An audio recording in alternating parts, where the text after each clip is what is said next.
السلام عليكم البنات، كتعاودوا لاباس عليكم؟ كنتمنى تكونوا في احسن الاحوال يا ربي.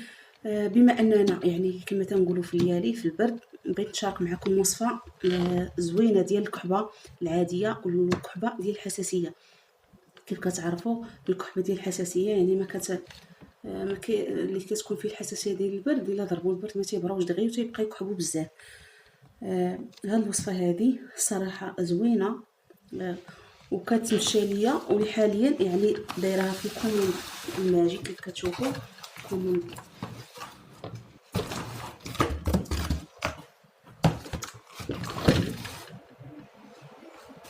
غادي نشاركها معكم، غادي نبارطاجي معكم لانها واعره هاد الوصفه هذه ديال الكحبه ديال الحساسيه. راه كنبقى نجبد هاد الوصفه هذه، باش لكم الكتبه واعره هاد الوصفه هذه. وغادي ندخل ديريكت في المكونات ديالها. فينا هاد فيه مكونات ساهلين ولكن عندها فعاليه زوينه. ما نعاودش لكم، ندخل ديريكت المكونات. عندنا فيهم الحمص، عندنا فيهم الحلبه، وعندنا فيهم فليو اللي هو بالعربيه الفودنج. انا درت لكم القياس، هذا قياس قليل. غتاخذوا مثلا كاس العنبه، هذا كاس العنبه ديال الحمص، هذا كاس العنبه.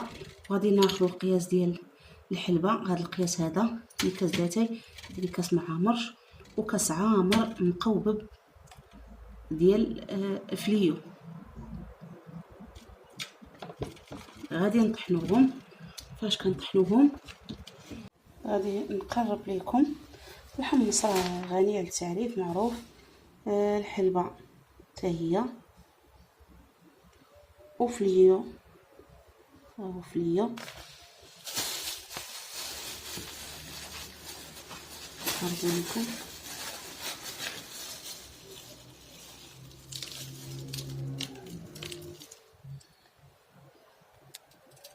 الشكل ديالو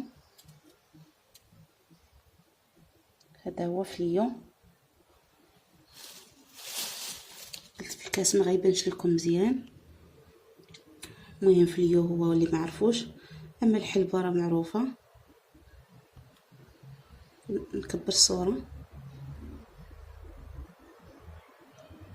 ها فليو، وهذا الحلبه، والحمص كيف قلت لكم.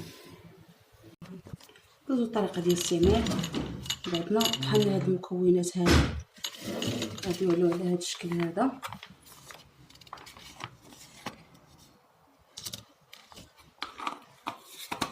ناخذ اللي كنستعمل انا بهديها، ها هي.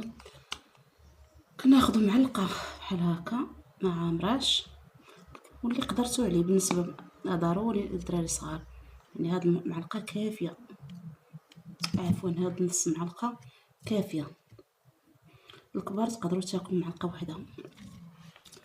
كناخذوا القياس بحال هكا. كناخذوا ماء فقط ديال الروبيني عادي،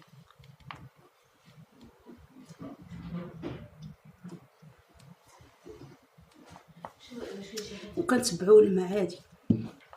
كناخذوا الطرف ديال المعلقه كيف قلت لكم بالنسبه للصغار، وبالنسبه للكبار سنعمروها وكنتبعوها الماء عادي على الريق وفاش كنبغوا نعسو. هذه هي طريقه الاستعمال ديال هاد الدواء ديال الكحبه ديال اللي عندهم الحساسيه ديال الكحبه الكحبه العاديه والكحبه ديال الحساسيه. هذا ان شاء الله هذا حتى هو طالبينو ليا، ان شاء الله غادي نبارطاجيه معكم.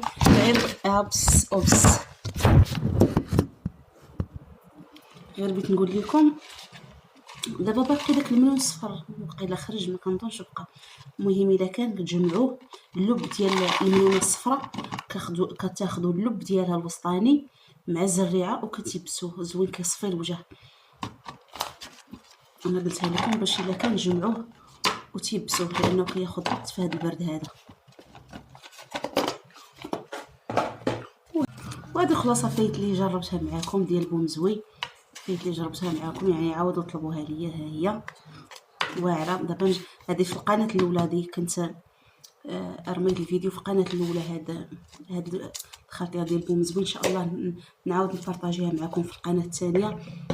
واحد العشبه اللي عاد لقيتها كنت غادي عيقت لا مع واحد العشبه عاد لقيتها، واخيرا عاد لقيتها لان هي الطب ديال القولون العصبي وديال بومزوين، واخيرا لقيتها. يعني غادي نبارطاجيها ان شاء الله معكم مع هاد الاعشاب ديال بومزوين، لان ماشي غير ديال الاعشاب ديال بومزوين واعرين، تنقيه الكبد، حرق البول. يعني ما نعاودش لكم وصفه كداوي شحال من حاجه في الذات. يلا باي باي، الى الفيديو القادم ان شاء الله. في الله.